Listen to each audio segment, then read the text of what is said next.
నాయక్ షబానా. నేను వైఎస్ వివేకానంద రెడ్డి గారి హత్య కేసులో అప్రూవర్గా మారిన దస్తగిరి భార్యను. అయితే నిన్న శుక్రవారం శనివారం మా నాన్నగారికి హెల్త్ బాగాలేక పులివెందులకు వచ్చినారు. శనివారం రోజు చూపించి ఇంటికి తీసుకుపోయి మా అమ్మ దగ్గర వదిలేసి రావాలని చెప్పి మేము మళ్ళీ పోయినాం. పోయిన తర్వాత అక్కడి నుంచి ఊర్లో మా వదిన ఉంది, నాకు 2 వదిన గారు, పెద్ద ఆమె దగ్గరికి చూడనని పోయినా నేను, పిల్లలను చూసి ఆమెను చూసి రావాలని.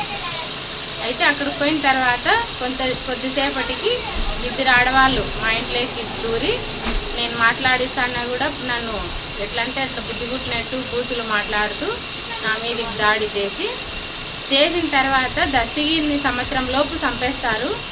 ఇప్పుడు మేము మా వైసీపీ పార్టీ తరపు నుంచి మా అవినాష్ అన్న, మా జగనన్న, మా రవెన్న, మల్లాల రవెన్న కలిసి చంపేస్తారు.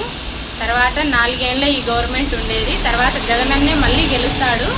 ఆ తర్వాత నిన్ను నీ బిడ్డలను భూస్థాపితం చేసి ఇట్లా నలిపేస్తామని చెప్పి కాలితో రాకి ఇట్లా చేతులతో ఇట్లా నరికేస్తామని చెప్పి చేతులతో చూపించి నా పైన బూతులు చేసి దాడి చేసినారు.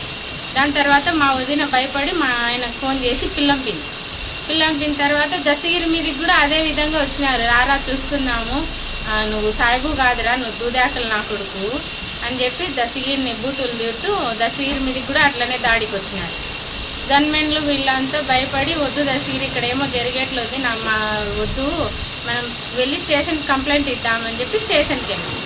అక్కడ తొండూరు స్టేషన్లో ఆయన ఎస్ఐ గారు ఆడవాళ్ళ గొడవలు పట్టించుకోకూడదు అంటే, సార్ ఇట్లా దస్తగిరిని సంవత్సరం లోపు చంపేస్తామంటున్నారు, దీన్ని కూడా పట్టించుకోరా మీరు అంటే, ఉన్నీలేమ్మా అవన్నీ ఏం కాదు, మీరు వెళ్ళిపోండి, ఇంటికి వెళ్ళిపోండి అన్నారు. అయితే ఇక్కడ న్యాయం జరిగేట్టు కనపరాలేదు దస్తగిరి, మనం పులివెందులకు వెళ్దామని అని నేను పులివెందులకు వచ్చి రూరల్ సిఐ గారి దగ్గరికి వెళ్ళి అక్కడే కంప్లైంట్ రాసిస్తే ఆయన తీసుకున్నారు.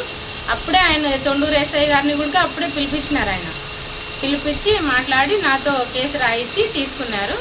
ఎఫ్ఐఆర్ నిన్న సాయంత్రం జరిగింది. కేసు మీద ఎఫ్ఐఆర్ నమోదైంది నిన్న సాయంత్రం.